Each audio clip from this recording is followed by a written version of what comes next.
All right, to start off, the new Pokemon game just dropped. Legends ZA. I am a big Pokemon nerd, obviously. And so I was super excited about it. I honestly forgot that it dropped on Thursday. We're recording this Saturday. What's today's date? Today's the 18th. Yeah, Saturday the 18th. And my buddies we always play video games every Thursday together.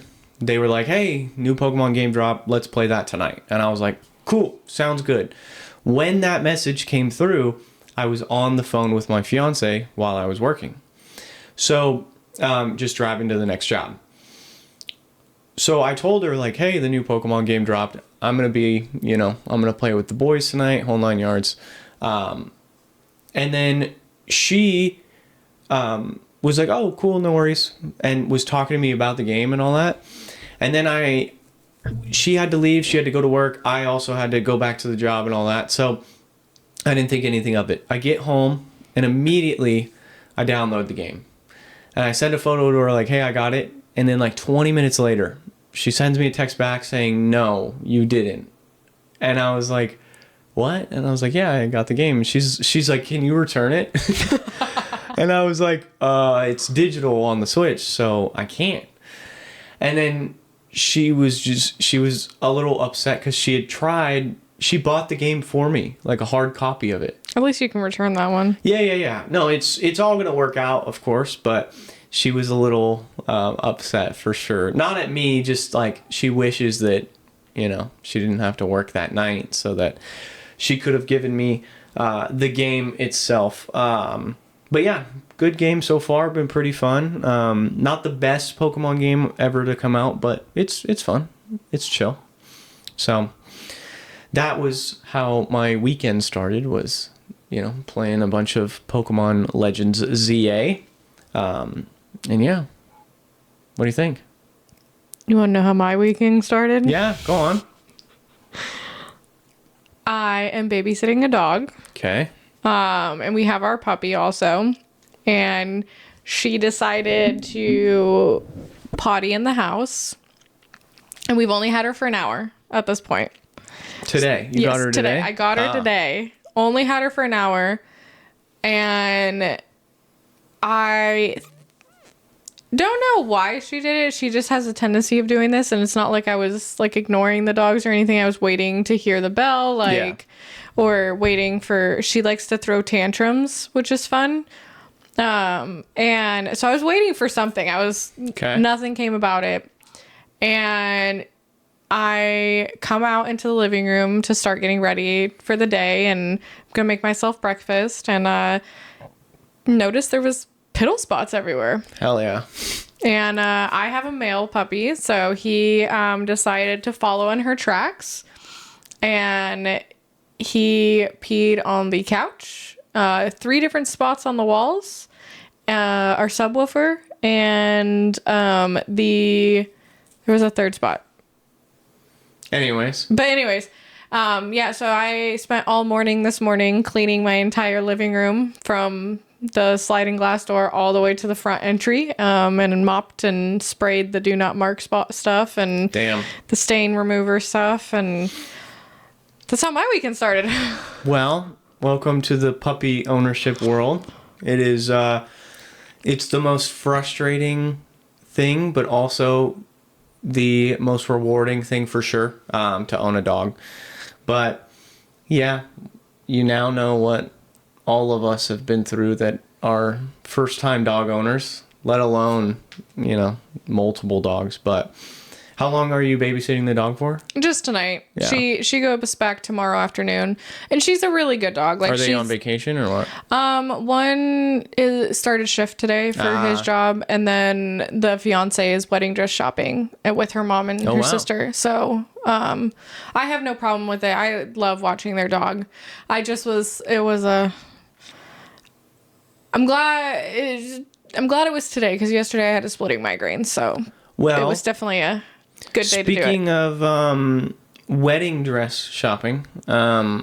We are, my fiance and I are pretty close to caught up on Love is Blind. You're pretty close to caught up on Love is Blind also. I'm waiting for the new episodes to drop. Okay. Well, we have, I think, like one episode left before we're fully caught up until the weddings drop.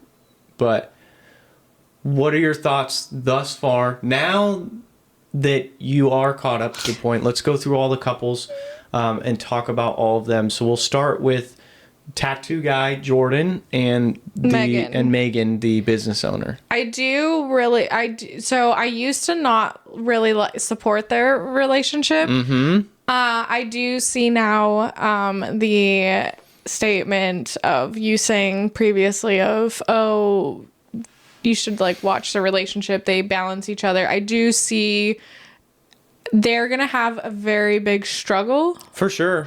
To overcome. But I do think that if they can overcome the struggles, they could do great together. Yeah. I think that I was so shocked at how welcoming it sounds, and not even welcoming, how excited she sounds with the kid. Yeah. She is like over the moon, ready to well, also the fact the fact that she's willing to take on the kid, then also on top of that the kid has diabetes, and then on top of that the Jordan has a vasectomy, so there's a chance that he like it might not reverse kids, and she might not be able to have her own kid. So for someone to step up and take that role on is very, like, I applaud her a lot. Yeah, it's very inspiring. I get his whole, because they're obviously house hunting right now. Well, she's house hunting and well, I'm not gonna lie. When the lady goes, it's over $2 million. I was like, gorgeous house though. But do you realistically need 6 bedrooms? Yeah, but if you got money like that, why not? No, I know, but she's a business owner, and like business owner in like medical sales or something like that. So she's rocking it. She's also from LA, so her $2 million house in LA is probably nothing compared to what they can afford in Denver, you know?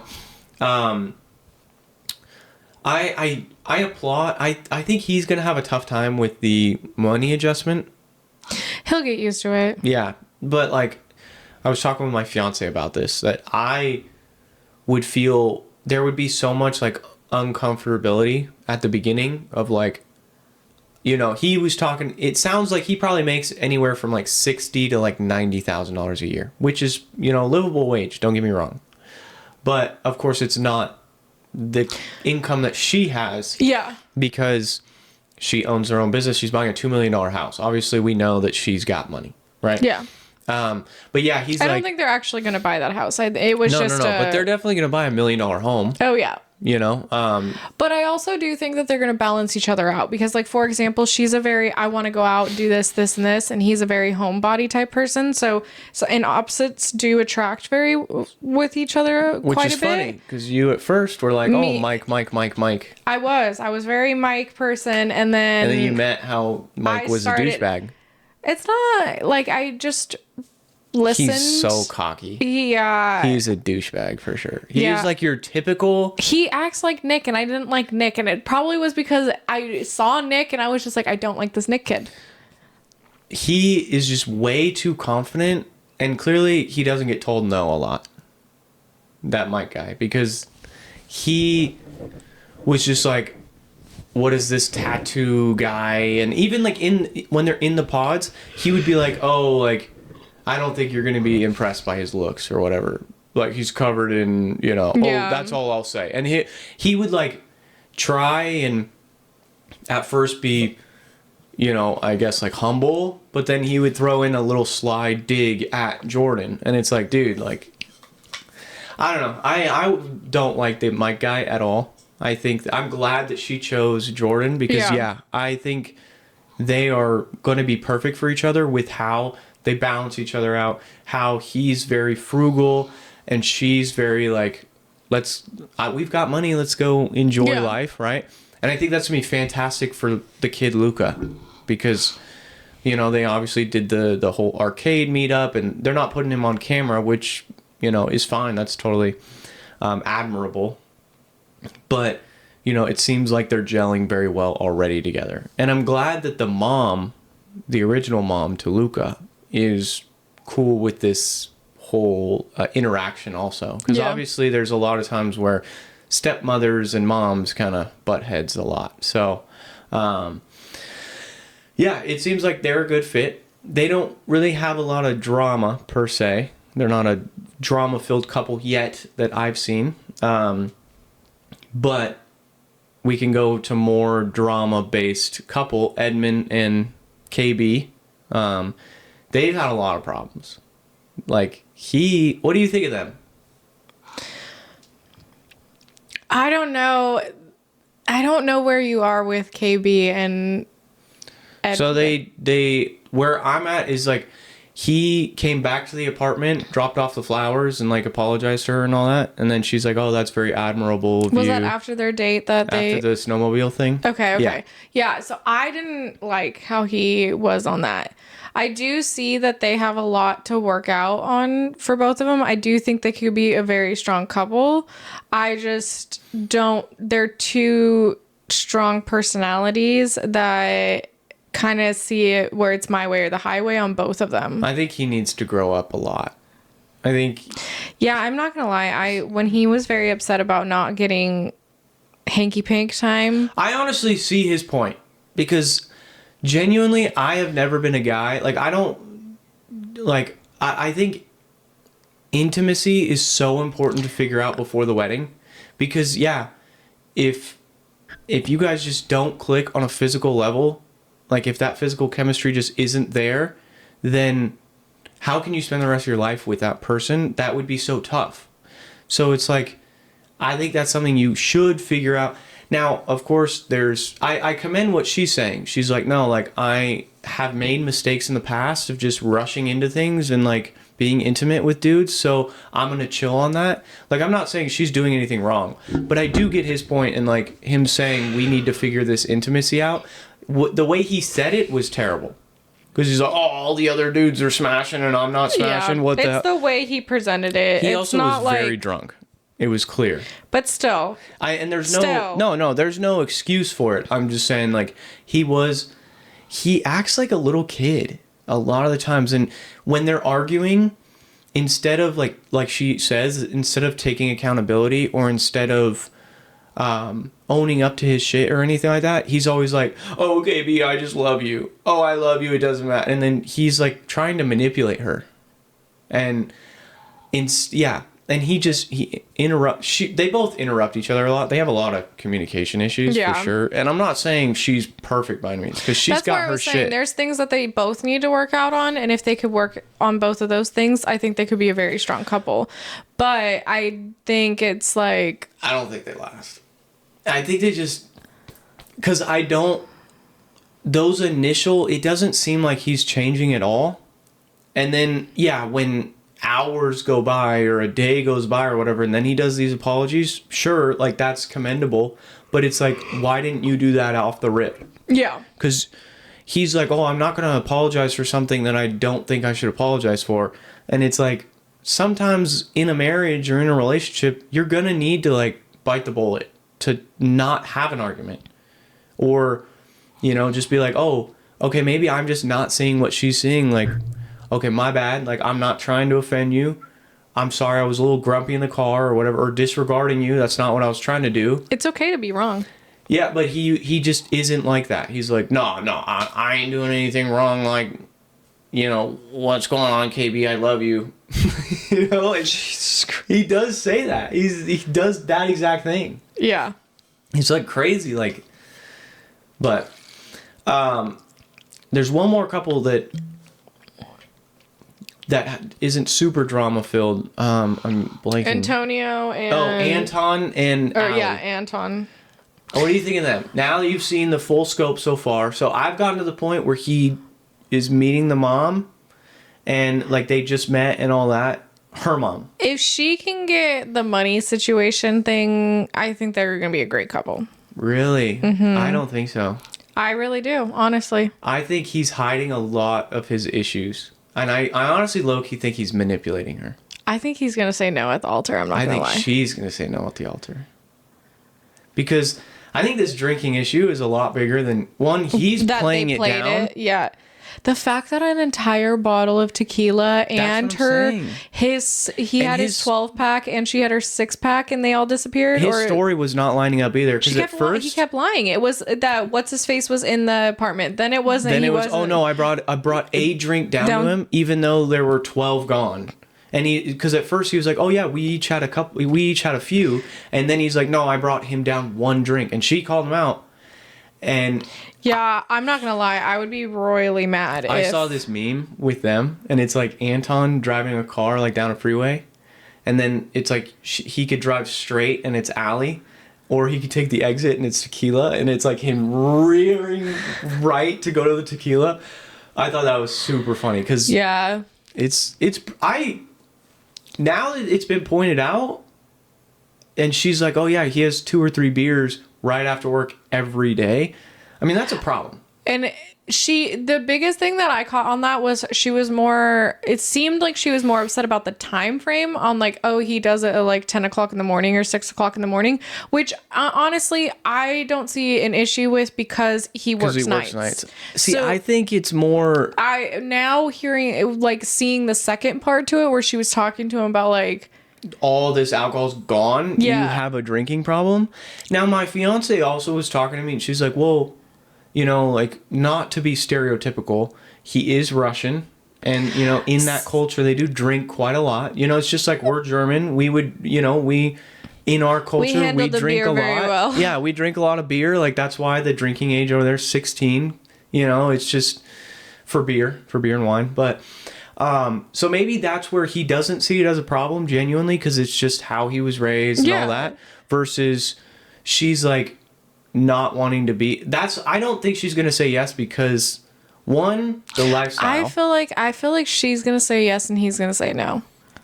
See, I think KB's going to say no. I agree. KB's going to say no. I think KB's going to be the one that says no. I think Anton's going to be the one that says no. I do think Megan and Jordan are going to go through with it. I think they're the only couple that's going to make it. Yeah. Yeah, I agree. I think we're on the same wavelength. We have opposite standpoints on Allie and Anton. I get what you're saying with her saying, I'm not going to help around the house and everything. That's crazy. I feel like she has her own, like, baggage that she has to deal with, but she's really, like... I just feel like they're gonna talk about the drinking thing and it's not gonna be as big of a deal. It's gonna be him that's gonna be like, I can't do this. Yeah, I mean, and yeah, maybe they both just, there's a world where both of them are like. When does the next episode come out? I think October 22nd. So next week. 3 days from now or something, Wednesday or something like that. Yeah. Okay. But. And I think that's the final, and then the reunion will come out later. Yeah. Like a week or so from then. But yeah, so now we could deep dive into those couples that are filled with drama. So we'll start with the ones that didn't make it to the wedding dress fitting. That is Annie and Nick. So Annie, all in, super like head over heels for this dude, like love bombing type. Yeah. What was your thoughts on when he was trying to break it off? Did you think he was really like in the wrong for that, or do you think she was more in the wrong? Both. His entire time on this show feels very calculated, very premeditative, and they said that the girls even said that at the wedding dress after they like. Annie wasn't there. The girls even said, like, it just, every time I talked to him, it felt so calculated. Yeah, and it feels like he was just doing it to grab clout, honestly. And it never felt like he was truly into Annie. Because she would even ask, like, hey, can you just, like, tell me how you feel? And then he would be like, yeah, I mean, I love you. And that's all. Like, instead of going in this deep dive, like, you're my only girl. Like going on a rant. The only one he really actually said that to was Kate. I think her name was Kate. Yeah. But then just cut her off with the religious thing and was like, no, sorry. Yeah. Which is, I guess, in theory, that's fair. You know, if your No, religion is a huge yes. part of life. So it's like, if you don't see eye to eye on religion, whether you're very for religion or very against, if your partner doesn't see that, like that could be huge because Yeah. of course kids and all that are going to come into play for most people, you know. But with her, when he was trying to break things off, she was like low-key being a little manipulative and being you can't break this off. Like, no, you're not. Yeah, I felt... And I was like, this... How do I say this? Is because I feel like no matter how I say this is going to be kind of mean towards her. I felt like she was kind of pathetic. Like she was grasping at anything. She was desperate. She was being desperate. Which there we is, go. Honestly, that's fair because it's like she clearly cared about him so much, and that's like I felt so bad for her. I felt really bad for her, but then when she just kept going and going and going, that's where I was like, you need to just drop it and walk out that door, girl. Yeah, I'm glad that it did end up like she flipped that switch and was like, fuck it, you know, like we're done. That's it. I'm really intrigued to see how the reunion goes with those two. I think that they're going to rip into him, and I think they're going to rip into a lot of the dudes. I think so too. Which typically happens on the reunions. The girls kind of... Okay, what was your thoughts on Patrick and Annie's reunion? Like their moment at the Western bar. Anna, sorry. Yeah. So, I think she was kind of putting on a show for the cameras. I'm not going to lie. I get what she was saying. It's like, well, if you truly did love me, why would you propose to another girl? I do agree with that, but also, like, I feel like Love is Blind is so hard to be just one person. Yeah. When the person that you were in on and ready to, like, propose, he was ready to propose to her that day, and she just didn't show up at all. Also, I could definitely see a world where it's like, yeah, this girl's fantastic in her ways, but also this girl is fantastic in her ways. So it's almost like Megan, the business owner, how she had, like, 3 guys, Blake, Mike, and Jordan. Yeah. And she was like, it's just a big toss up. You know, she's like, it's like 1A, 1B, 1C. Like, so I can see where, yeah, Blake dips and it's like, okay, the universe is telling me that that's not my person. Yeah. You know, and same thing with Patrick. It's like, oh, that I thought she was my girl. Okay, she's not. Maybe this other girl, the blonde girl, is. And of course, the show does go at such a rapid pace that you don't really have a lot of time to like explore connection super fully without proposing. And engagement is not marriage. Like you can end, engage. Of course, you can end marriages too, but I'm saying like the goal is to not end a marriage, is to choose your person. But until you're at the altar, because that's even the premise of the show, will you say yes at the altar? That's the entire premise. Is Love is Blind. Yeah, is love truly blind, and will you commit to this? So you can commit with an engagement, but it's a true commitment for marriage. So with Patrick, it's like, he definitely was like, oh, maybe I'll just see this out with the blonde girl. What's her name? Casey or something? I don't know her name, but I think it was Casey. I think it's Casey. So when I was watching this, when the Western episode happened, I was like, oh, I wonder if Casey's gonna show up. The fact that she like ghosted him, refused to give back that engagement ring. I don't think she's gonna be on the reunion. I don't think she's coming on the reunion. If she comes on the reunion, it's gonna be it's gonna be drama filled with it, and I'm gonna be all for it. Or if she sits there and kind of just is like, I'm gonna be looking at her going, why did you come on this? Like, you should have just stayed home. I don't think she's gonna show up because I think initially she thought that this was going to be great for her because she's a social media person and all that. I think she thought it was going to be great for her career and get an opportunity to go on another show or whatever it may be. I don't know if she gets an invite to another show with how she acted. I wonder if she's dipped with that guy. I would put money on it she's with that guy. I think when she brought that up, I was like, oh, that's toxic of the dude. She was basically saying, when I get out of here, this is what I literally was predicting, is that basically when she said that was, I'm getting out of here and I'm going right back to that guy. Yeah. No matter what happens between you and I. I think they were together even before. I think they were together. I think this was a big plot for her career. For like, hey, let's grab clout and throw it at her. Let's get her a ton of followers. Because even if why she would mention that. Like, why would you mention that? Because I think what it is she probably has posts on her Instagram and stuff of her and this dude.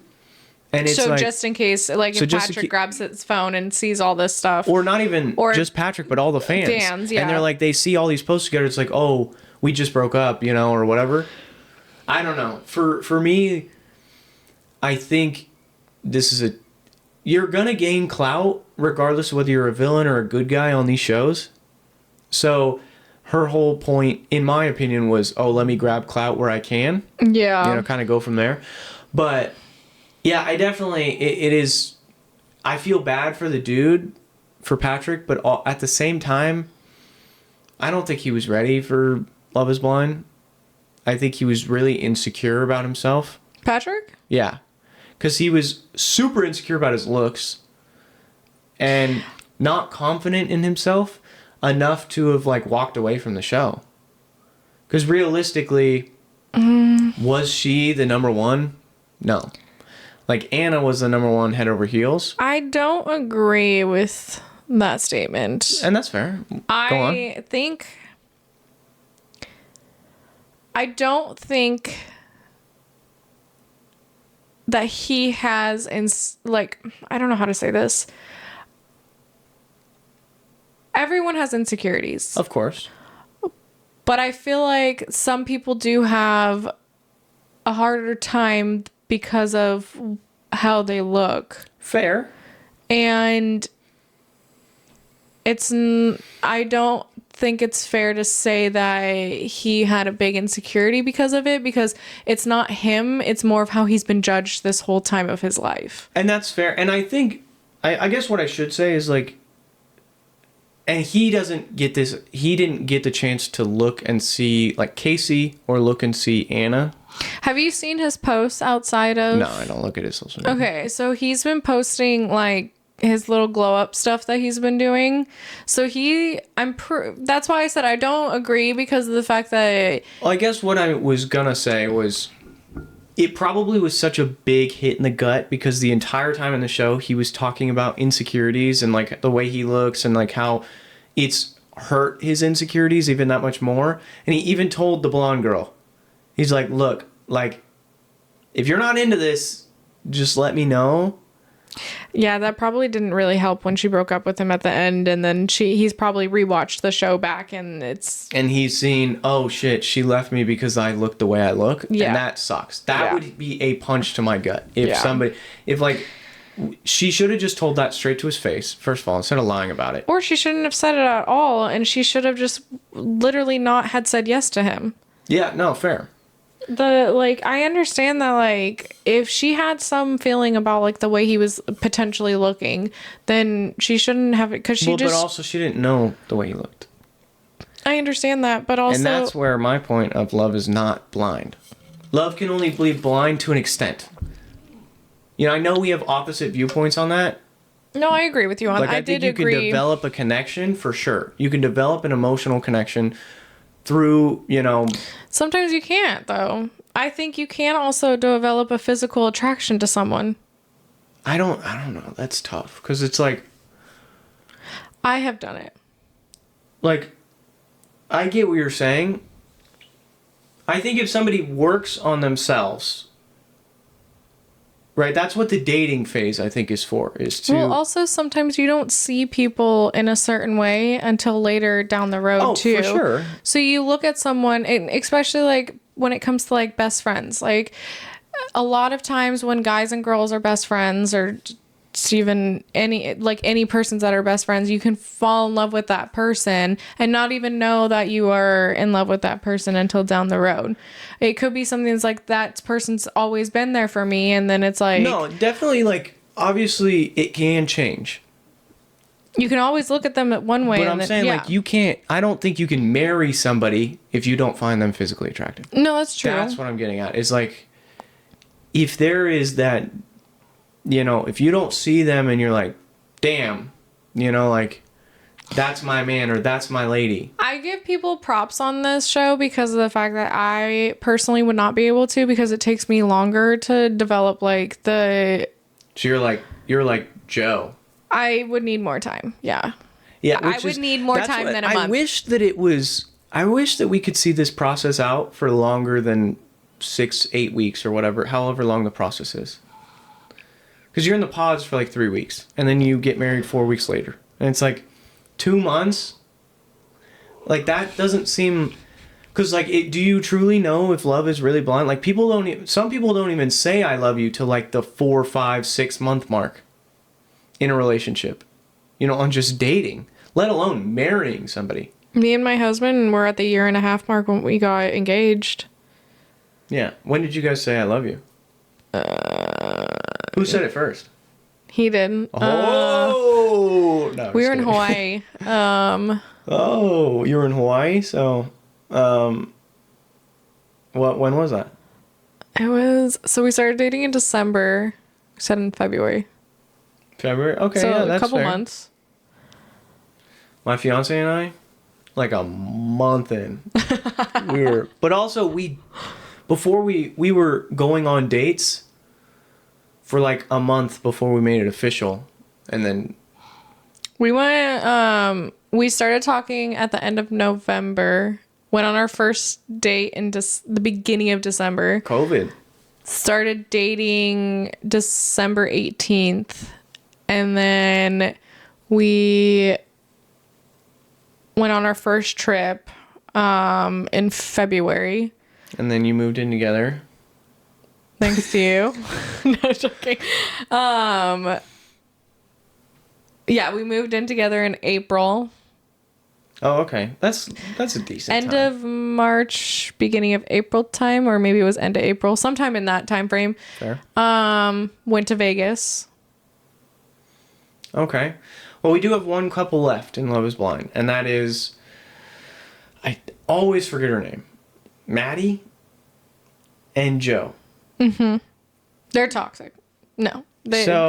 She's such a nice girl, but Joe is just, no. He has a lot of shit to figure out. So my fiance and I were talking, okay, so for those that haven't watched, spoilers coming right now. They've been coming this whole time. Yeah, that's true, I guess. So, he had a panic attack at the tux fitting. It really was all getting real. Even the host was like asking him questions and he like could not answer it. He's like, everyone here is 100% except for me. It's kind of crazy. And I think he did the same thing to Maddie that he did to his ex that he was with for 5 years. He can't commit. So my fiance brought it up. She thinks he has commitment issues, and that's fair. Yeah, I think he does too. I think there's probably something that happened maybe with his parents. Those parents could have it's sometimes with people, their parents get divorced. They even see a friend go through a really bad breakup and they never want to go through it. How old is Joe again? He was like 27. Everyone there is like roughly in between like 35 and 25. So we'll say 27 just for shits and giggles. They're all around my age. Yeah. Sure. Actually, 27 would be my age. Yeah. Yeah, but it was clear he was not the right fit for the show. He needed a lot longer time, and I think he struggled to talk about his emotions. Terrible at talking about his emotions. Oh yeah. He would dodge every question and all that. Stop picking at your hand. So, yeah, he just was not... He probably needs therapy really bad to really help unlock all that stuff he's got buried down. I was talking with my fiance about it. I think he was raised as the kind of guy that was not allowed to cry. I think... Because it seemed like that. When he would try and... He just couldn't get the words out on how he's feeling. It's kind of how we were raised. No, we were... able to cry. Well, no, I mean, but like talk about our feelings. Like feelings weren't very like, unless it was anger. Fair, yeah. Anger was like the only emotion that was shown in that house. That's fair. Well, nothing bad about it, but. So yeah, obviously they didn't work out. He was like, nah, and she kept saying to him during the breakup, "You're not giving me a reason." And he didn't have a reason. He kind of did. He was saying, "There's just no spark here. You're just not my person." Oh, I didn't hear that part. And that's kind of fair. I'm not gonna lie. I was half of the time that I was listening to the show, I was cleaning the house. So I think it's kind of fair for him to no, be like, if he doesn't feel that spark, then he at least tried to like form it. yeah, which is like definitely a fair thing to go through. You know, it's like, obviously, if you're not somebody's person, you're not somebody's person. Sometimes you just can't explain it. That you guys just don't, like, you could check all the boxes, but if that spark is not there, it's just not there. So let's transition over to, obviously, this is our spooky episode here. We're both in costume. You're Perry the Platypus. I'm Sully from Monsters, Inc. Perry. So we're going to talk about the most paranormal things that have happened to people, and they've posted on Reddit. So let's start with this person here. I'll start with one night in summer of 2012. I was with two friends standing outside a gas station when we noticed an incredibly bright light directly above us. To give you a mental image, this was in the middle of town, so there was plenty of light pollution, and yet this light was still nearly blinding. Friend 1 went in for cigarettes, while friend 2 stayed out, staring above. I made a joke or two, but friend 2 was totally zoned out, staring at the light. At some point, friend 1 comes out and notices friend 2 completely disassociated. He also made a joke, but friend 2 doesn't react whatsoever. We literally have to drag friend 2 into the backseat of my car. That's when everything gets weirder. We're driving about 20 miles outside of town back to my parents' house. And we're several miles into the journey when we notice the light is following us. It's moving in a straight line, keeping up with us, stopping at lights when we stop, and picking back up as we go down the highway. Friend 1 and I are totally freaked out at this point. Friend 2 remains silent and slack-jawed, staring out the window at it. We finally get back to my parents, and at this point, we're eerily calm about this situation. The light is directly above us again, moving almost with liquidy. It can move in small ovals, figure eights, backwards, forwards, and is showing us all of these motions. We lay in the grass watching it. It finally just disappears. Friend 1 stands up and vomits. We realize friend 2 has been on all fours vomiting for some time. I'm somehow fine. Friend 1 is lucid and was like, "That was so weird. I wasn't even feeling sick." Friend 2, "Let's get you up, buddy." Friend 2 becomes oh my gosh, I can't even say that word right now. Uncharacteristic. They become aggressive. It takes several minutes to talk him down. I end up putting him in the back seat of friend 1's car, where he laid down and immediately fell asleep. The next day, I text both them like, "What a night, right?" Friend 1, "For real, what was that all about?" Friend 2, "What are y'all talking about?"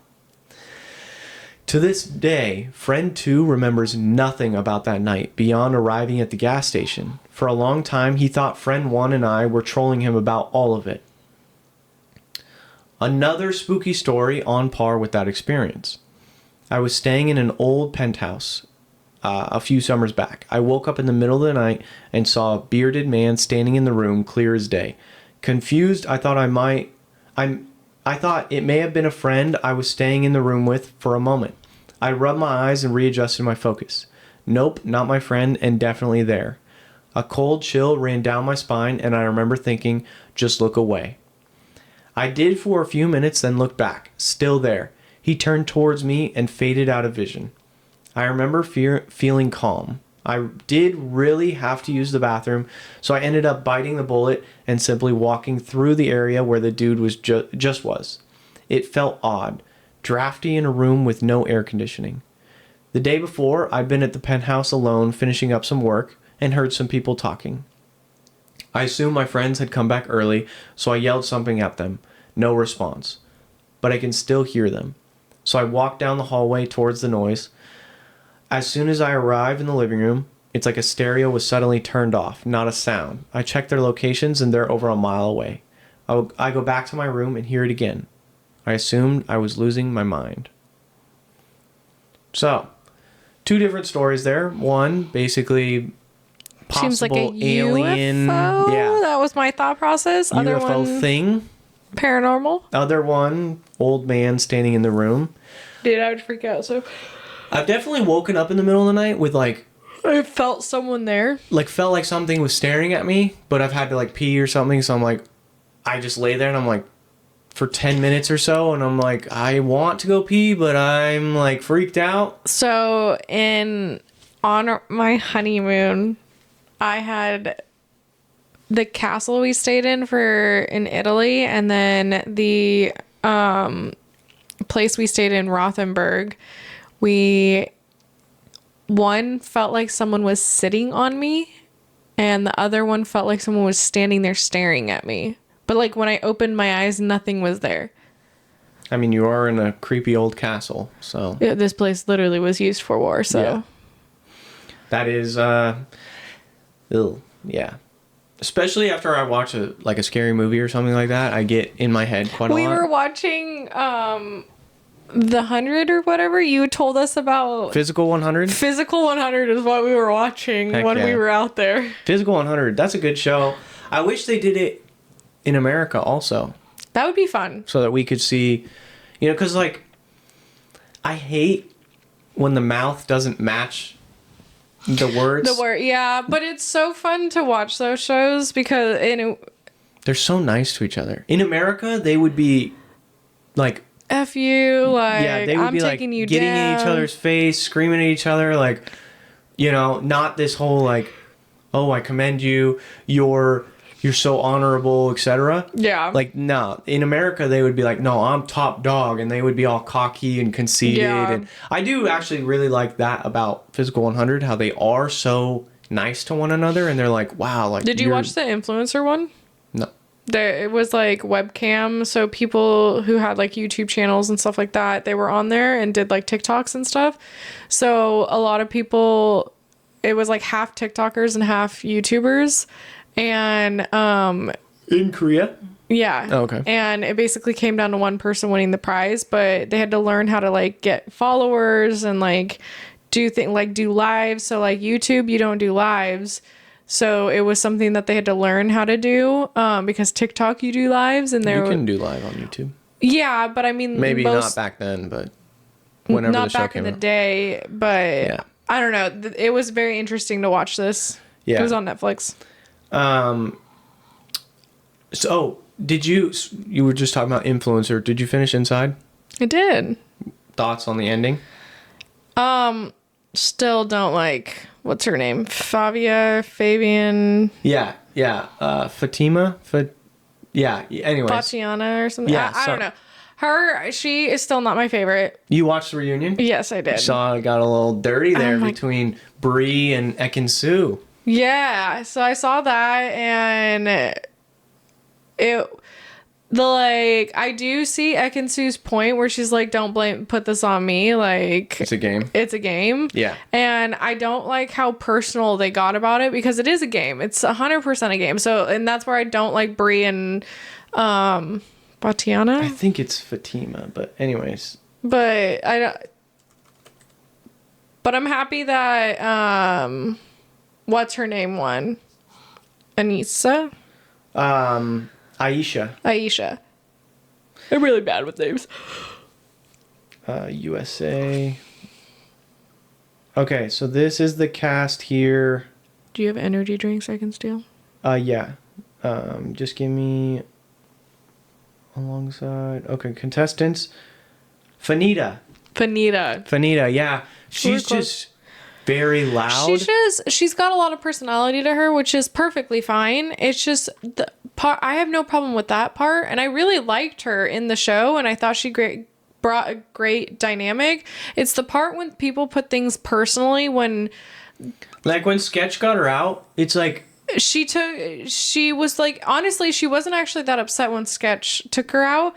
She was more upset when they took her out on the ending. Oh yeah. And was like, I don't fuck with y'all. Yeah, stay away from me. I don't fuck with y'all. It's like, it's a game. Like, I know it's just a game, but like, I am taking it personally. And I'm like, what the fuck? Like, why? Like, it's a game. I mean, to be fair, you just lost $300,000. Yeah. Like, that's a lot of money. And they even talked about... I'm shocked they had that left, honestly. I'm not going to lie. I feel like every year that I've watched it, because there's Have you started any of the other seasons? Oh, okay. You should watch season 1 of the original one. Yeah, because that one's super funny. That one's super good. Okay. But it's similar where they have those guys that are those people in there that are trying to be super frugal, but then there's those people that just don't give two craps. That's why I kind of like the balance of you have these big name people that don't really need the money, but then you also have those smaller creators like a Fanita or like a yeah, but then Fanita's over here saying that it's just monopoly money, and that's crazy. Yeah. That was wild to watch. She screwed herself, honestly, because they were so right, because if they didn't get her out, she was going to win the show. Oh, 100%. Well, at least make it to the end. Pretty close, at least. Yeah. I love the ending, though, with the safes. That's so cool. Like, yeah. I want to do that in some sort of way for our family. Mark surprised me because he had the opportunity to take his safe that he had from. He's such a nice guy. Him and Zach. Obviously, they both are super nice guys that, both of them. Zach really didn't need the money. He makes a lot of money, right? So I also commend him for not spending a dime the entire time. I think he did spend. No, he didn't spend a single thing. Because I listened to his podcast, The Lunch Table. Oh, okay. And he didn't spend a dime the entire time. It was him at the bottom, and then Ekin-Su like right here. And the only reason Ekin-Su the $10,000 from yeah.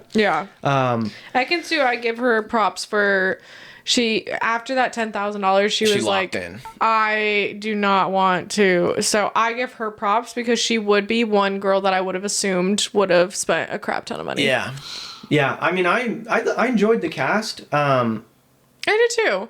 Even I like the personalities that everyone had. Like having Brie where she's kind of more reserved and like bitchy. Yeah. Especially in the reunion, she was going for throats. But she also, like, I could relate to her because she was talking about how she has a hard time, like, making friends because of how her personality is and everything. And the things that she was saying, I was like, honestly, you spent $200,000 in the pot. That's true. There was no way. She spent way more than that, but yeah. No, I'm saying, like, in one sitting. Yeah, in one sitting. To save herself, like, she could have had an opportunity there where, because Aisha chose, I think, $50,000 or $60,000. But she didn't know. No, I know, but I'm saying if Brie would have chose 0, like pretty much everyone else did, or $1, right? They all had to choose at least $1. And then Aisha probably would have been top spender, or I think number 2, because Fanita was still there at that point. So Fanita would have been the number 1 spender, and then it would have been between her and Dwight.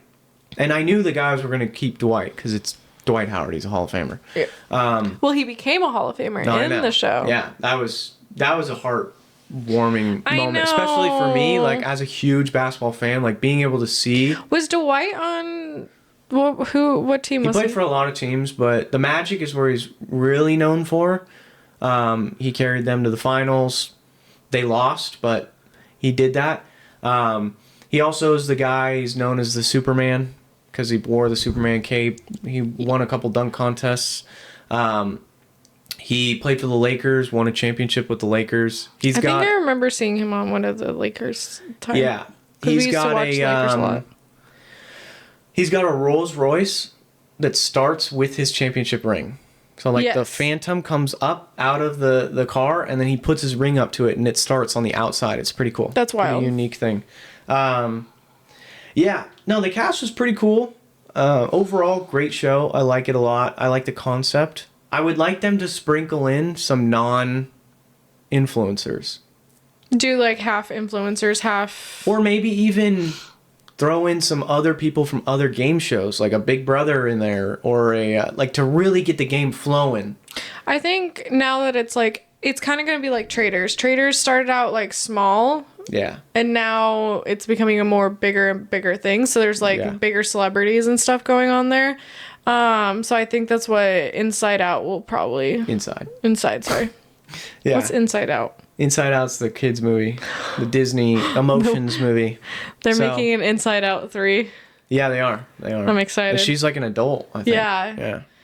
depression and anxiety. And well, anxiety's already in it, but depression, PTSD. yeah, PTSD, like things like those are going to be in it. But okay, let's before we continue a couple more of those stories, let's get into this part of the episode where we talk about. I want to do this thing with you. It's a new bit where I officially you know hate you. a little bit about football, right? You know teams and all that. Here we have Yeah, I unfortunately can't do the what is this team logo? Because Yeah, I would yeah. actually know the team names. So this is all the games that are going to be coming on Sunday, Sunday and Monday. So obviously the Thursday game just happened. Steelers lost to the Bengals 31-33. It does give you percentages to help you out a little bit, showing like this team has a this percent chance to win this game.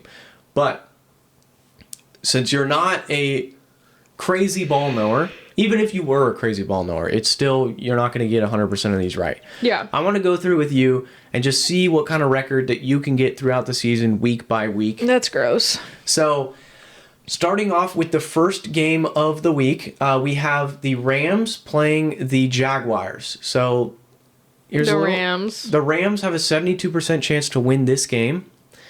Now, here's a little insight. The Rams don't have their starting receiver, Puka Nacua. He's been the number one receiver in fantasy. He's been balling out. That gives you a little insight there. The Jaguars, I think they lead the league in turnovers, interceptions, fumbles, etc. Because their defense has been elite. It's been not elite, but it's been pretty good. So I still think the Rams. the Rams. Now let me get a score prediction from you as well. What? Like just give me a. What do you think? 21-7. 35-21. I don't know. Give me a ball. Do you think the Rams blow them out, or do you think they keep it close? I think they're gonna I'd probably be like 21-7. I don't know. 21-7 Rams. Okay, perfect. So next game up, Saints. 4% chance to win. This is fans voting, by the way, versus the Bears. 96% chance. What do you think here? This is Spencer Rattler, who is 1-10 as a starting QB in the NFL for the Saints, versus Caleb Williams, the number one overall pick 2 years ago. Your favorite from last year? He screwed me in fantasy last year, but he was a rookie. He was learning the offense. He's been better this year. That's why I drafted him again. Saints or Bears? I think Bears. The Bears take it. All right, so you're going with the majority thus far. But I think they're going to be closer. Okay. So I think probably like 12-17. Okay. 17. Interesting. So you're saying like the Bears win 2 touchdowns and a field goal. I don't know. To 4 field goals for the Saints, which is fair. Saints offense kind of sucks. Next up here we have my Dolphins playing in Cleveland against the Browns. Browns. You're taking the Browns? Okay. Gotta vote against your Dolphins. Now, you should know it's 72 degrees over in Cleveland, so not going to be a cold weather game. It might start to rain as the game progresses, but to start, it is going to be a decently weathered game. Dylan Gabriel is a rookie quarterback that's going to be starting for the Browns versus Tua and the offense. The Dolphins don't have Tyreek Hill, so you're still going to go with the Browns? That's totally fine. All right. What's the score prediction here? I don't know. Like 7-10. Really? Both teams just suck. All right. Which is fair. It could definitely happen. If it starts raining, the Dolphins are screwed because they don't do well in weather. Next up here, we have the Chiefs and the Raiders. Chiefs, of course, Patrick Mahomes. That offense has been cooking recently versus the Raiders, the new quarterback. Rookie running back finally standing up in his stance, so he's actually been balling out recently. What do you think? Your Raiders against the Chiefs. Geno Smith and Pete Carroll. I'm going to take it with my team, with the Raiders. Raiders. All right, what's the score? I know it's probably going to be the Chiefs, but I just can't. They're a division rival, so that does help your case in the Raiders because they know each other. They play each other twice a year, every year. I'm going to say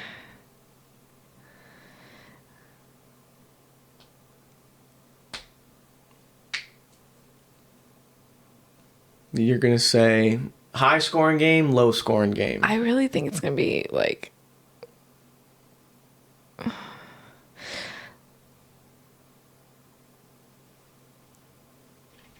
I'm just going to say 21-17.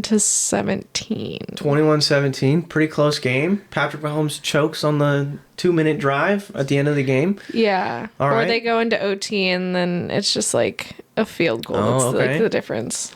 Eagles, Vikings. Fuck.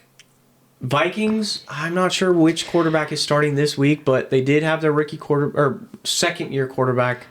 He got injured. With everything I've seen with the Vikings, I don't think they've been playing as well this year as the Eagles have. Okay, now your boy, you drafted Saquon Barkley in our fantasy league. He's been okay. Well, he's right now kind of injured, so I think he's still injured.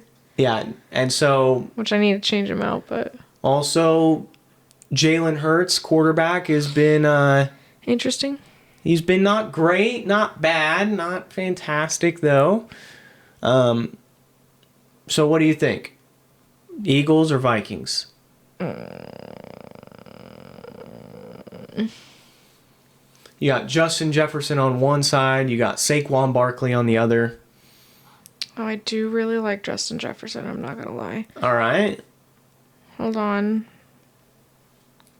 Maybe adjust the fantasy lineup after the podcast. No, I don't have Justin Jefferson. I'm trying to look at their scoring. Like All right. what their... It's 4-2, 3-2.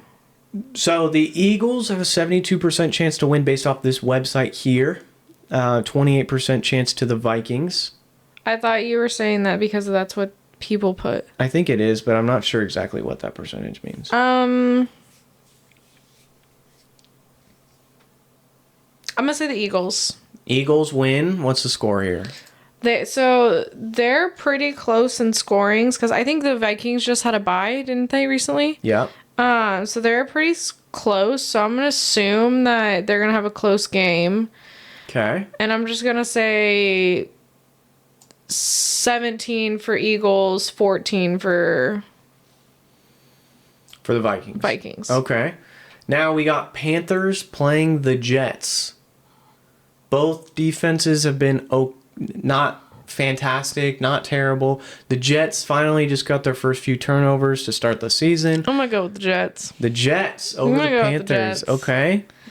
I know it's probably gonna be the Panthers, You but drafted Justin Fields in I was gonna fantasy. say I have Justin Fields. I gotta root for him. You gotta root for him. Okay. So you're hoping he runs all over the field because he can't throw for shit right now. Yeah, I and know. they're missing their number one receiver, Garrett Wilson. So, Let's see. I'm gonna say score here. It's either going to be super high or super low. I know. I'm gonna say let's go high. Let's go 28-14. Okay, that's not super high, but that's all right. What did you want? 50? Well, like I thought you were going to say like 35-33. Oh no. All right. Patriots, Titans. Titans have the number one rookie QB. They drafted him first overall pick. Patriots, good O-line, decent weapons. Drake May, year 2. Titans have a solid defense. Patriots have a solid defense. Isn't the Titans in like the top? No, they suck. No, it's the Colts. Yeah, the Colts are really good. The Titans are like, I think they have, I don't know if they have a win right now. Oh, then I'm going for the Patriots. Patriots also, their head coach got fired from the Titans. So, revenge game for him Oh, that's interesting. to ball out. This could be a very high scoring game for the Patriots. Let's go 28-7. Okay, that's fair. That's pretty predictable, I feel like. I feel like that's a good prediction. Giants, Broncos. Broncos have an insane defense. We're going Broncos. Okay, offense has not been clicking thus far to start the season. Well, then we're going 14-7. Okay, they just played the Jets and won 13-11.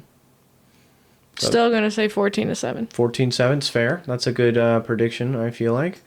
The Giants are also running a rookie QB. Colts, Chargers. Colts. Those are your guys. I like the mascot. Yeah, Blue. that's your boy. So, score here. Chargers, do not have their wide receiver 2. Well, he's questionable for the game, Quentin Johnston. You're starting Ladd McConkey in fantasy, so you're looking for a good game out of him. Their running back room's very thin. For the Colts, though, Jonathan Taylor, one of the top running backs in the league. Daniel Jones, looking like he's not a bust. He's been doing pretty good since he's gone to the Colts. Yep, good rookie tight end and Tyler Warren for the Colts. Where was Daniel Jones beforehand? The Giants. Yeah. They fucking sucked. So yeah, we thinking that's pretty solid there? I'm thinking I'm going to say 28-20. 28-20, okay, that's fair. I think they're going to be like a closer game, but I think the Chargers are still going to lose. All right. By some points. Like, it won't go into OT. Fair. All right. Next one. Packers, Cardinals. Now, I don't think that this is percentage on which team has a percent to win, because this should be a lot closer than 94% to 6%. I would say it would be like 65-35 for the Packers. But, like, the Cardinals, quarterback's questionable, but they've been playing better. They played better last week with their backup than they did with Kyler. The Packers are obviously, they're kind of clicking on a lot of cylinders. Their offense looks pretty good. Defense has Micah Parsons, who they just traded for from the Cowboys. The Cardinals don't have their starting running back because he tore his ACL. Everybody getting hurt this year. Yeah, a lot of injuries are happening. So let's do Green Bay, and we'll just do it 14-7. 14-7. Offenses. I know it's probably going to be like different, probably but higher. But yeah. That's okay. It could be like a 28. I cannot. Commanders, Cowboys. You're picking the Cowboys. That's obvious. Because you hate the Commanders. Cowboys. No.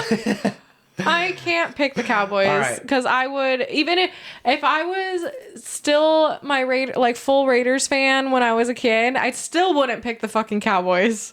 No offense to Cowboy fans. Too, her husband's a Commanders fan. She's a fraud, so she's jumping over the bandwagon.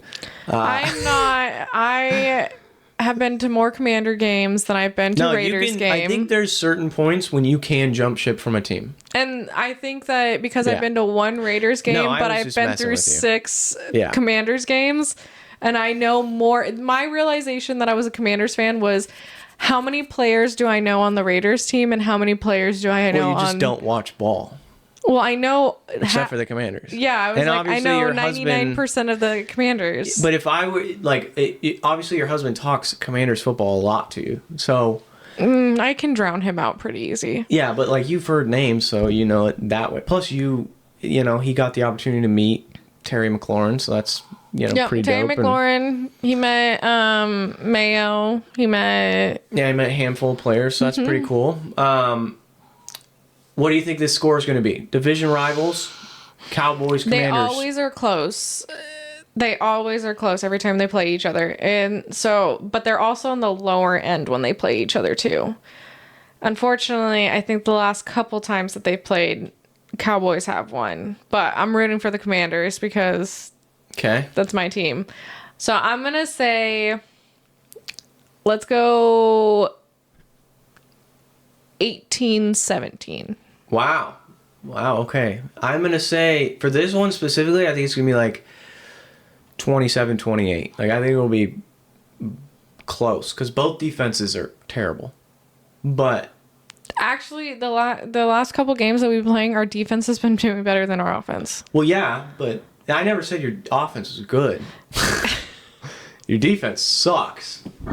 But so it's if your offense sucks, then your defense... I don't know. It's Jaden Daniels been coming back from injury, so can't really say. We'll see how the season keeps progressing. But the offense for the Cowboys has been clicking. That's what I think it'll be a bit of a shootout. I think, I'm not gonna lie, I'm pretty sure it's probably gonna be the Cowboys, but I really hope it's the Commanders. Oh, heard it here first. I'm not cutting that. All right, Falcons, Niners. Falcons, year 2 QB. Offense has been okay. Bijan Robinson been running through the league, though. He has been balling. Niners, I think Mac Jones might be playing, which is the backup QB. They have a bunch of injuries throughout their entire offense and defense. I'm going to do Falcons. All right, Falcons. And then I'm what do going you to say think? it's going to be 21-17. Okay, fair. Lions. Hang on, let me zoom this out so that we can see it on the stream itself. Or I guess not.